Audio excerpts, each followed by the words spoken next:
Hey, how's it going, YouTube friends? My ever-growing number of YouTube friends. I have to keep saying that and say thank you for subscribing. I am your one furry boy, Never, and you're watching The Never Show. Yes, the only show with lemon-scented limes, lest I forget, and the only show with a supernatural, super awesome third eye. I mean, this is the joke. I'm funny, laugh at me. And it's Wednesday again, my friends, and that means we review the movies. So pause the video right here, go stick the popcorn bag in the microwave, let it go spin it around a little bit, and then unpause the video, and we'll see you in just a minute.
And today's movie is Game Night.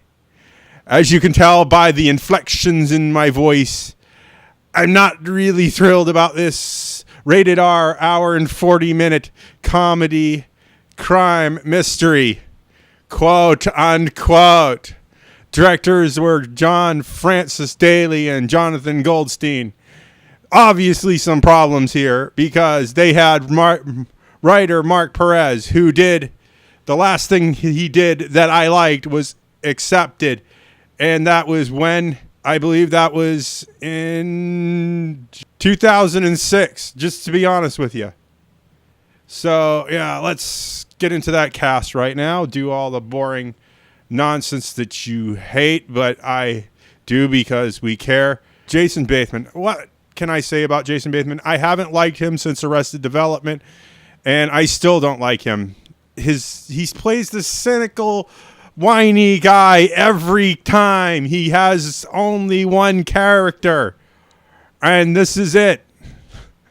And I'm just so tired of it. Rachel McAdams as Annie. I just felt like Bateman and McAdams had no chemistry, and it felt weird.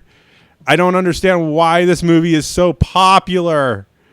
You have poor chemistry here. We have Kyle Chandler as Brooks, Max's brother, and he's not a bad guy, and you can't get nice people who have that nice look and say, you're a bad guy, be a bad guy. It comes off as a hustle. This is what happened with that other movie, Den of Thieves. It just, you pick somebody who's good, and then you put them on. You say, you're a bad guy, act like a bad guy. Well, they don't do it. And there's so many people who just method act. And they kind of just have that one character. And this is what happened again. Sharon Hogerson as Sarah. Billy Muggeson as Ryan.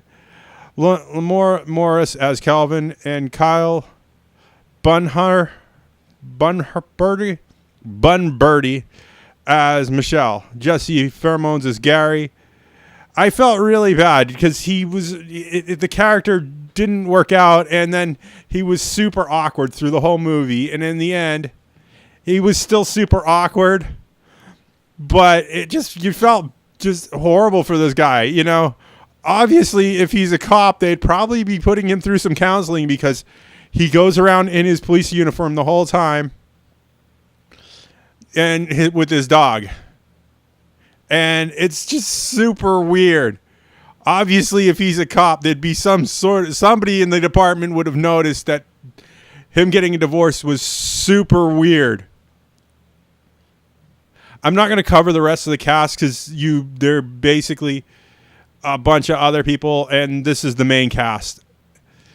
And I don't want to waste your time. It's Just, this movie is so overrated. I feel like production companies were Aggressive Films, Davis Entertainment, and New Line Cinema. God, New Line Cinema just can't catch a break. And our distributor here in the good old United States of America, God bless America, land that I love. Stand beside her and guide her with a light from above. Yeah, you know the drill. Was Warner Brothers. Rodeo FX and Terrell Effects and Rentals. Never looks good when you have Terrell Effects and Rentals as your special effects company. I'm not going to cover the rest of the stuff because the rest of the stuff is just camera dollies and stuff. So let's move on to my thoughts on this video. Like I said, Bateman and Kyle Chandler, method actors, and they're kind of trapped into the same locked in state as always. You know, they can't change. I'm a bad guy. I don't look hard. Like Kyle Chandler doesn't look like he got hard or did any time or is a calculating super villain. He just doesn't come off as a bad guy, and it's just such a crappy movie. This was like Den of Thieves, which I'm going to reference because I forget who was the lead actor there, but he doesn't come off as a bad guy, and when he does do it, it just comes off as a cheap hustle. And you can smell the faking through it. You know what I'm saying? I just did not like this movie. I don't understand why it is so highly rated as a 7.5 on IMDb. And it's an 81% on Rotten Tomatoes. I literally look at this thing and cringe. It was an hour and 40 minutes of slight giggles and cringing. I don't know why. I really was like, oh, no, yuck. And the whole marriage thing, Jason Bateman and Rachel McAdams marriage, if this was a marriage, it would be built on all lies. Oh, my gosh. It just was terrible. I wait CinemaSins. I send this thing before CinemaSins even sends this thing. I send this. What's his name? Jeremy, send this. I don't know what else to say about this. I don't want to ruin it, but it is boring. It took 40 minutes for this movie to get to almost a starting payoff, and then, oops, no payoff. And then we go another, 20 minutes in, and then we hit a payoff. And it's a decent payoff, but it's a self-fulfilling prophecy. The guy in the movie keeps starting like, hobo fights. And it's like, sure enough, there's some rich people betting on some really hard-hitting people in a basement fight. And it's just like self-fulfilling prophecy. And I hate that. You don't do that, as it's that's how you kill a running gag, and it's not funny. And people were laughing about this. It's just, and the premise was so dumb. I don't know what to say about this movie. I don't know what people see in this. Whatever you see, I didn't see, and and it's not the one-eyed thing. It's I see what you see. And at this point, I have to call myself a critic because I'm being critical about a movie. And I hate doing that. I'm not a critic. I'm a reviewer. I review. I say if it's watchable, if it's not. A critic tells you it stinks on ice. Don't go watch this. And I'm being a critic right now. Definite pass on the TV.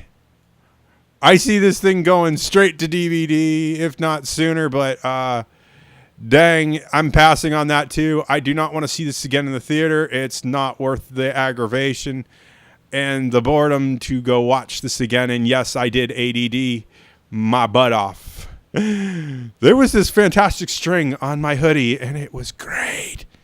And it was better than this movie. So that said, if you like what you see in here, make sure you hit that like button. It means absolutely nothing in the new YouTube algorithm, but if you want to give me an even bigger kitty head, go right ahead. Remember, all comments are 100% guaranteed. Tell me your realities, your fan fictions, your tales of ennui, your tales of yay, your tales of awesome. Spill your guts out, bodily fluids, all that. Keep it real, though. I can smell a lie like a fart in a smart car. And, I got to ask, because basically this is how YouTube works now. We got a Patreon. We got an Amazon wish list. Please hit us up. You don't realize how little I have to do so much. Your support is what keeps the channel afloat. Make sure you put your contact information and things. Sign it from, blah, blah, blah at YouTube. Because, thank you, anonymous donor is kind of boring. We want to shout out the people who donate to us. So please think about that. And if you want to see more of this nonsense, make sure you hit that subscribe button and that little bell icon. Ding. And I will see you all in the next movie review. Bye.